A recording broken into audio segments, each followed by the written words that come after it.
His daughter Nancy graduated Case Western Reserve University, where she received her master's degree in nutrition and public health. Leah, his younger daughter, is married to Moshe Goldsmith. They have one child and live in Israel. Without further ado, I introduce to you Mr. Morris Krantz.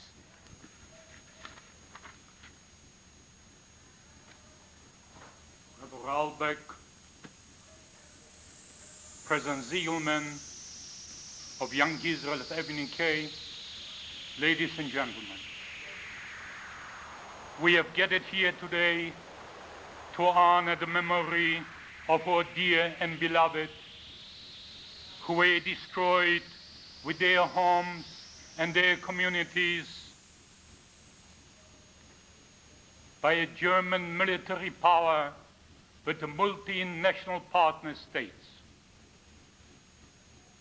How can anyone describe the calamity of the calamity and the unspeakable and the unbelievable history of the Holocaust? Yet the Holocaust must be told. It is a commandment to remember forever. Man's inhumanity to man surpassed the norm beyond our imagination. We Germans, with the advanced technology and scientific know-how, have dedicated themselves with a deliberate mission of joy to perpetrate the unspeakable cruelty on humankind. They have used all kinds of methods to intimidate and to degrade the Jewish people. With all the means of force, the Germans had inflicted unspeakable pain and despair on every Jewish soul. By an overwhelming power, the Germans, with the help of multinational state partners, they proceeded to conquer our physical existence. But the German murderers had never succeeded to break our moral and ethical belief. We, the Jewish people, had been strong. We were resilient. We believed in God and in the ultimate redemption. As I stand here before you, I will relate to you our expressions of hope in the desperate fight for survival. They express themselves with a total conviction in our faith, in our heritage, in our tradition. They believed with courage. They endured to the last, over and over. They declared with a total and invincible conviction that there will be those who will survive, and they will remember them. We had been a nation of children and teenagers, as I myself have been one of them. I will share with you here today our total incomprehensible situation we have been engulfed. At the beginning of the war, we, the Jewish people, could not accept the idea in any way that the Germans intended mass murder. Soon we had learned the meaning of the word resettlement. Soon it had a devastating effect on our existence. We had to learn how to defend ourselves in a sea of hatred and indifference. We had learned not to expect any help or mercy from anybody. We felt betrayed. We felt abandoned by humankind. It is the children that commended all our effort to shield them from the reality of our existence. But as children, they had sensed the imminent danger which confronted us all. As children, they expressed the feeling of love for everyone. We children everywhere, they had one common expression. They said in their words that we have no enemies. We love everybody. Why would the German want to hurt me? This was their common expression, little boys and little girls. It is for them that I'm here today. It is our duty and our obligation to transmit the history of the Holocaust from generation to generation. Every man and woman who had survived the Holocaust is a unique historian, able to relate first-hand personal history of what actually happened. I'm here today to tell you about the martyrs and the courage of the Jewish people. Men and women had to change their identity in order for them to be able to join in the fight against the brutal enemy. Their deeds of bravery in combat to destroy the enemy, their sacrifice is a testimony of courage unparalleled in history. Never in the annals of history had a people fought with such great personal sacrifice to defend the honor of the Jewish people for justice and freedom to all. In the battle against the mortal enemy, they have given their lives to inspire future generations to stand on guard against enslavement and oppression. We, the Jewish people, will always remember the ghetto fighters, the concentration camp fighters, the Jewish partisans. Their bravery, their noble spirit will live forever in the memories of the Jewish people. I, as a survivor of the Holocaust, I appeal to you to learn and acquaint yourself with its history and to never forget. The survivors' mission is to communicate their experience and knowledge of the Holocaust to others. The survivors believe that they can teach all mankind that avoidance and denial of the Holocaust is dangerous to the existence of the Jewish people and freedom to all mankind.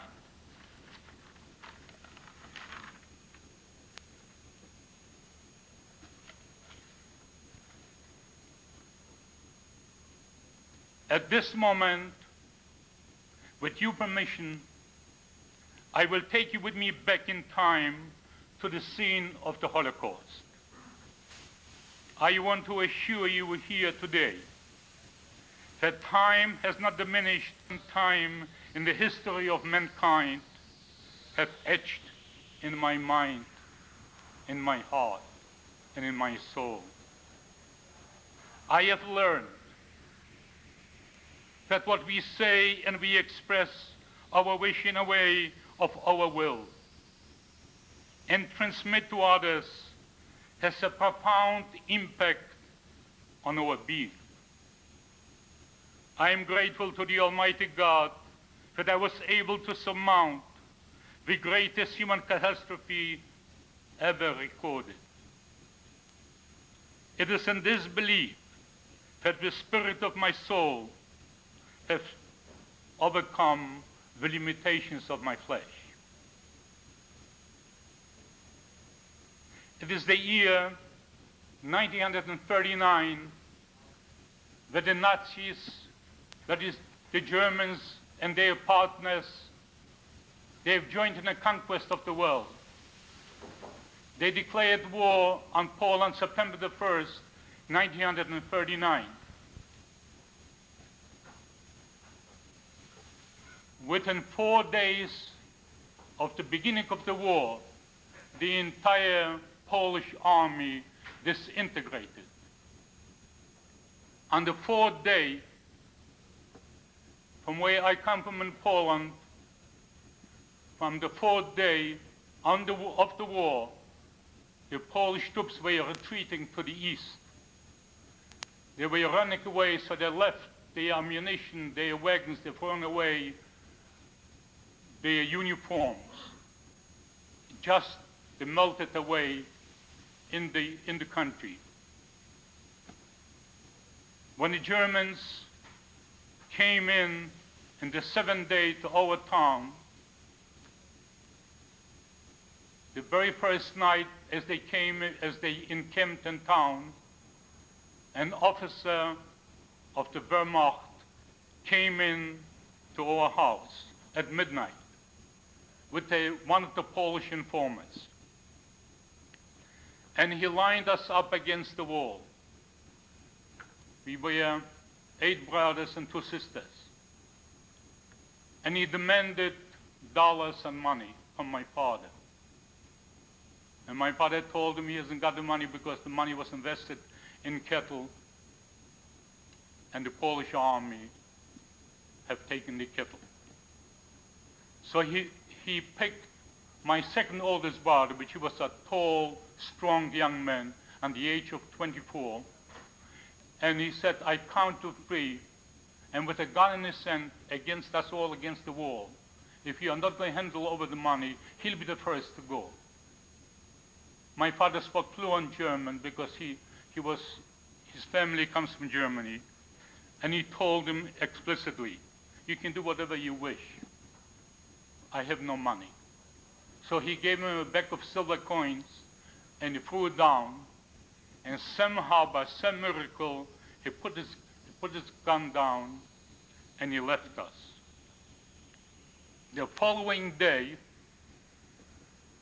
the Germans moved away from our town, and in the forest there were still Polish soldiers, which they did not give up to the Germans.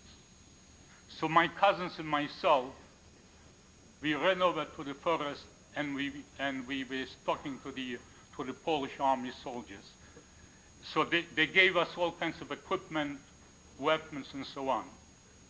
And I was the one who picked a grenade. And I didn't know what it was, but it looked like a pineapple. It was a long-shaped object with a lever. It looked like a spoon. So I picked it up, and I thought that there's something special in it. So I tried to open the lever with the handle, which looked like a spoon. I kept pulling it, it wouldn't come off. I didn't know what it was. So I took it to my teeth, and I pulled that spoon with my teeth, and wouldn't open. So I walked over to one of the soldiers, and I said, please, would you open this up? So he saw what it was. He turned white. He said very quiet, he put this down, and just walked away from it. So this was my first encounter, so to speak, with death. Not knowing what it was, I was pulling the lever. If I would have pressed it, it would have been all over. By pulling it, it wouldn't open. The spring was going the other way. As the Germans have occupied the country, they have emptied out many towns of the Jewish people, and they congregate them from several towns into one town. And they segregated us from the Polish people. They stripped us of our citizenship, and we had no rights. In the beginning of 1940, they created union rights, and all the able-bodied young men had to go on forced labor from the age of 14 to 50. My father was appointed by the community to be a member of the Unirad.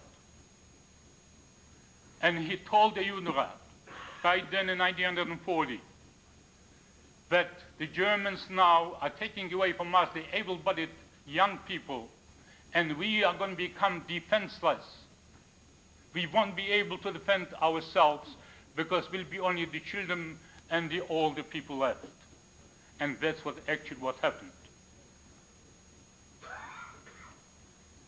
Concentration camps and the forced labor, as everyone knows, that no human being could last very long. After several weeks, you just disintegrated, because the labor was very hard work, were just intimidating and beating and starvation. If we speak about starvation, that's what actually the Germans tried to do. They tried to starve the Jewish people at first. From the year 1939 to the year 1941, in the beginning, 1.5 million Jewish people in Poland were dead from starvation, beatings, and malnutrition and disease. Right in the very beginning of 1940, we were still in our homes. One day, the Gestapo with the Ukrainian police came to the town and collected every Jewish male and brought them on Main Street. Among them was my father and my grandfather, who lived right nearby. They took him on Main Street, they stripped them, they were beating them and doing all kinds of inhuman, inflicted all kinds of human punishment. I was standing nearby and watching what these Germans were doing to these defenseless men. But I wasn't watching so much the Germans, what they were doing to my father, to my grandfather, to all my neighbors. There were several, there were perhaps about over 100 Jewish men collected, and they were the Gestapo enjoying themselves, beating up Jewish people. But a crowd of Poles, neighbors, gathered all around, and they were shouting from joy, "Kill them." As I was watching that scene and watching the Poles, how they behaved, I was driven to the edge of despair. Soon after, when the Gestapo had their fill with the Ukrainian partners of beating and mocking the Jewish people, they left the scene. I ran over quickly to my grandfather, and I helped him to his feet, and I brought him into the house. He was bleeding from his mouth. The house was looted. The windows, the doors were broken by the local people, not by the Germans, but by the local people. Almost at that particular day, every Jewish home was looted by the peasants, by the Poles. As I brought my grandfather, I laid him down on a wooden couch. And I took a towel with cold water, and I tried to clean him up from the blood. My grandfather was a great Talmudic scholar. He hailed from a family of rabbis. He was my mother's father. After a while, when he regained his strength,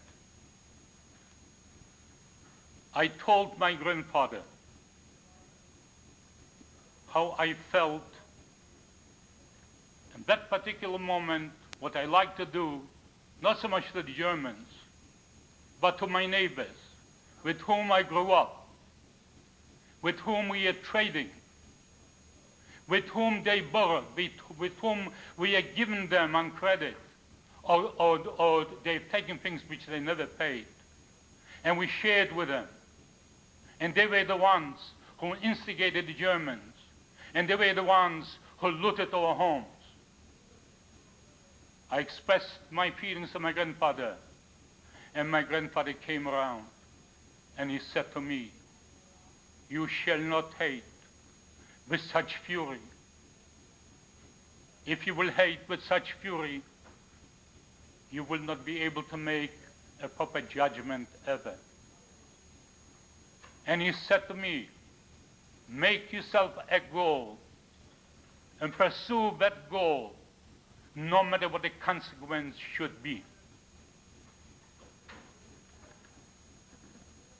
It was actually this expression and this confrontation with my grandfather at that particular day that it was the toughest battle I had to fight throughout my fight for survival, not to hate. But how can one not hate if you've seen what they have done to us?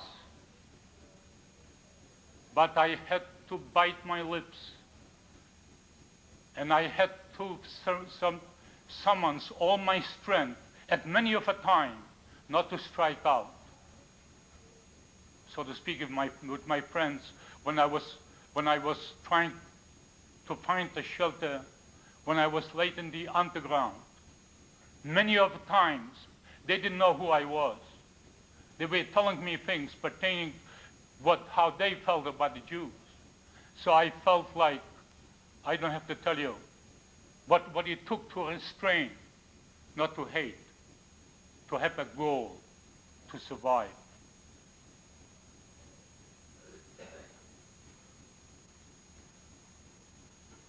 As I was on my journey since Rabbi Ralbeck, he said I should relate some of my personal experiences. I will make it brief. I'll give you a couple of examples what really took place. Most of the Jewish families in the beginning of the war, the Germans occupied Poland, they cousins, uncles, second cousins, third cousins, no matter where they lived, we came together as families, as clans. Whatever is going to be with one is going to be with the others. The families prepared to be together. So boys and girls like my own age, 13, 14, 10, 8, we were impersonating, going from the ghettos into the villages, into the towns, and trying to buy food, trading, buying, whichever way we could obtain food. On one of my expeditions, I was crossing the River Sun on a ferry boat. This was in May 1941. And any Jew, it was forbidden for any Jew to be beyond the designated area of the ghetto. Anyone found anywhere was executed. This was the law. The law of the Germans where no Jew was allowed to congregate to pray or to perform any kind of ritual, traditional rituals. The very fact that on Shabbat or any Yom Tov or Friday nights, they would always institute the Germans would seek out that to punish the Jewish people in a way that on Shabbat or Friday nights, on a Yom Tov, they would specially make all kinds of searches, executions, hanging, just to intimidate the Jewish people. Yet the Germans forbid the Jews to do everything, and the Jews did everything, whatever the Germans have forbidden. We were able somehow to exist.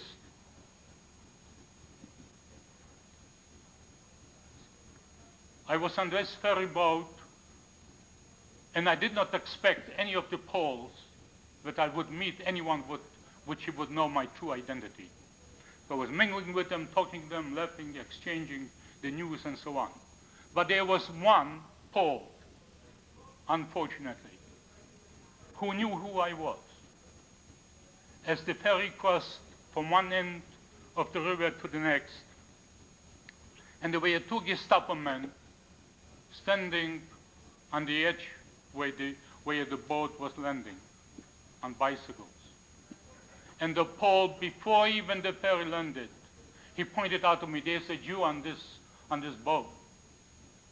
I had a suitcase full of things and a knapsack. As soon as the boat came to the shore, the Gestapo man grabbed me by the neck, and he said to me, "Don't you know that it is forbidden to you to be here? You're going to be killed like a dog." Then he said to me like this, "One way or another, you'll be all killed, and none of you is going to survive." As he took me by the neck, the fabric of my shirt ripped away in his grip of the hand. So I was able to lower down myself, and I entangled myself between the legs of this Gestapo man. He was a tall, powerful young man. And I shouted on the top of my lungs, "Let me go, my mother is waiting for me." And he tried to disengage myself from him, but I held on with all my might, and I was entangled between the legs, and he had his pistol in his hand. And his colleague, the second German, he was just a few feet away, and he said, "Let him go." As we dragged like this, he dragged me to the water hole. No, he said, "I'm going to finish him off like a dog." So he whistled at him, and he said, "I want you to let him go." And I kept shouting, "Let me go, my mother was waiting for me." And somehow, we disentangled ourselves, and he left me there by the water hole.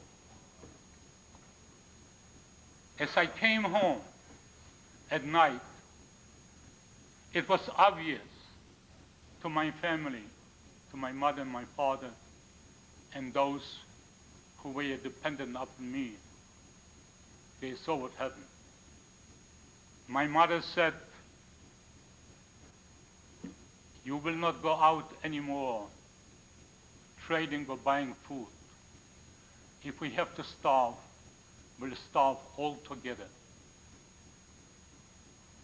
The following day, my father said to me, "By the time this enemy is going to be destroyed, you'll be tested time and again.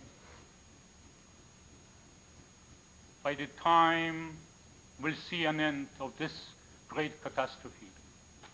And my father was so right.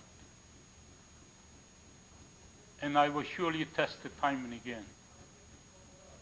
And it was actually on the third day from that incident, I was out on my route again to buy or steal or trade, whichever way I could, to sustain those who depended on me. It was actually not knowing then that by me going out and getting to know myself and my feelings, that was the preparation for the eventual fight of my survival. I did not know then that this was my stepping stone to my survival. I shall relate to you another incident. Since I was trading and tried to get bread and whatever sustenance I could, actually my best trades I made, ironically, among the German army.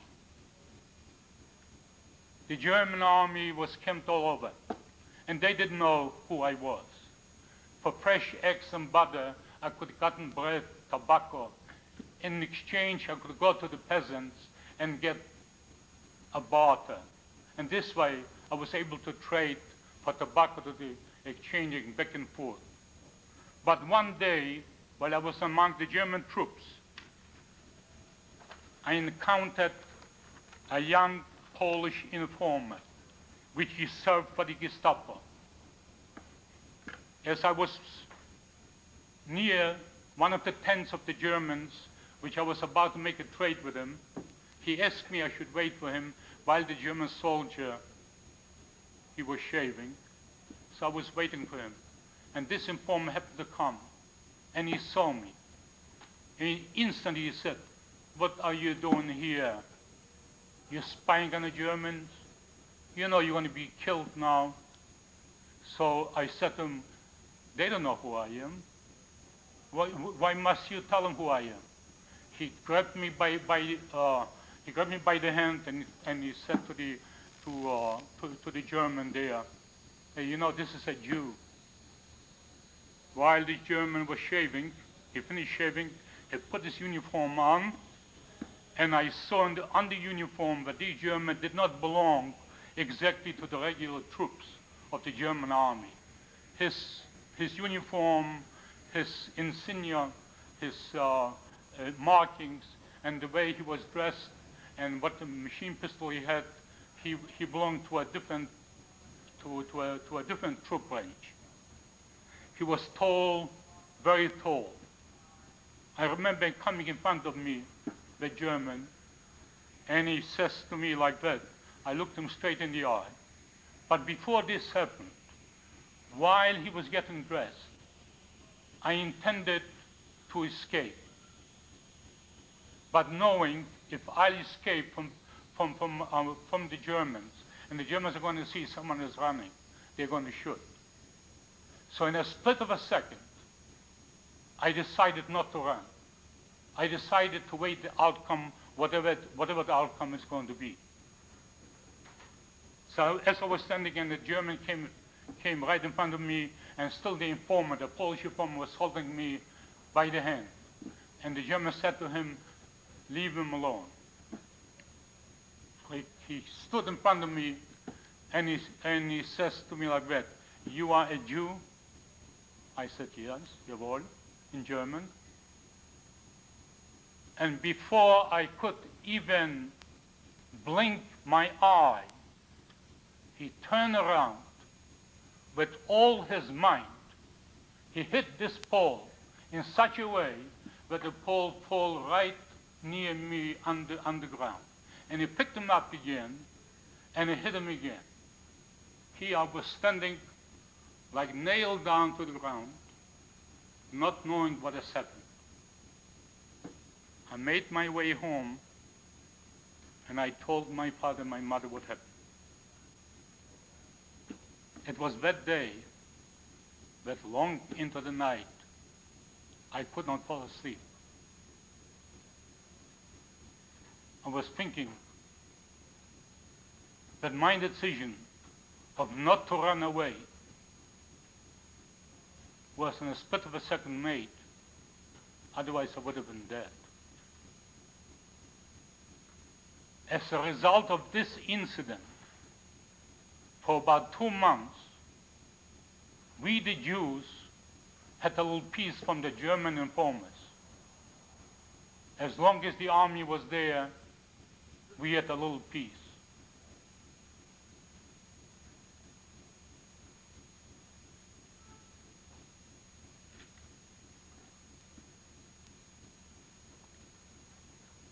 In 1942, on Erev Rosh Hashanah, the Germans, with the Ukrainian police and the Polish police, surrounded the ghetto. 12 o'clock in the morning. In the ghetto was hiding out our rabbi. His name was Israel Bienstock. And he was known throughout the entire area what kind of a scholar he was. The Poles, before the war, they called him the Holy Man. Actually, that morning, the Germans apprehended 10 men, the most influential ones, the ones who bargained with the Germans, the ones who were prominent, including the rabbi. They held them in front of the synagogue. The Judenrat, which was the president of Judenrat, his name was Isaac Lutz, a German Jew, tried to negotiate with the Germans they should release the 10 men. Rabbi Bienstock told the president of the Judenrat he should not negotiate with the murderers in any way.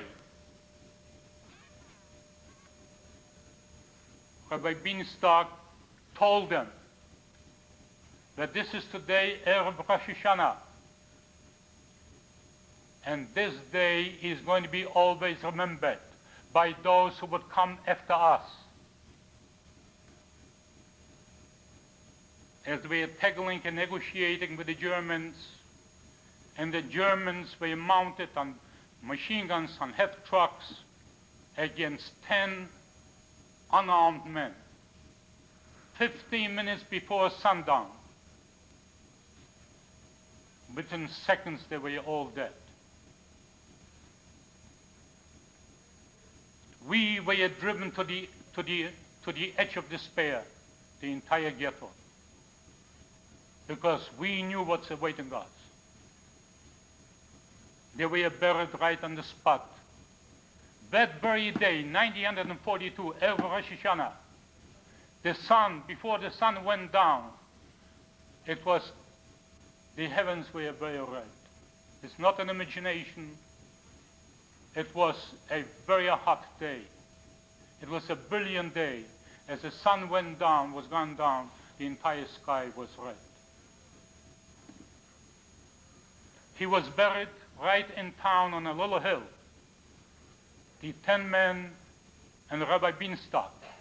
And 2 weeks after, we were evacuated from that town to Treblinka. And those who did not go on the transports, they were apprehended, and eventually the area was filled in with over 300 men, women, and mostly children in that area. That mass grave area is alone a subject to talk about on another time. As we were evacuated to Treblinka, of course, we escaped. We were in the forest, but there was no place of hiding, because the peasants knew about our hidings.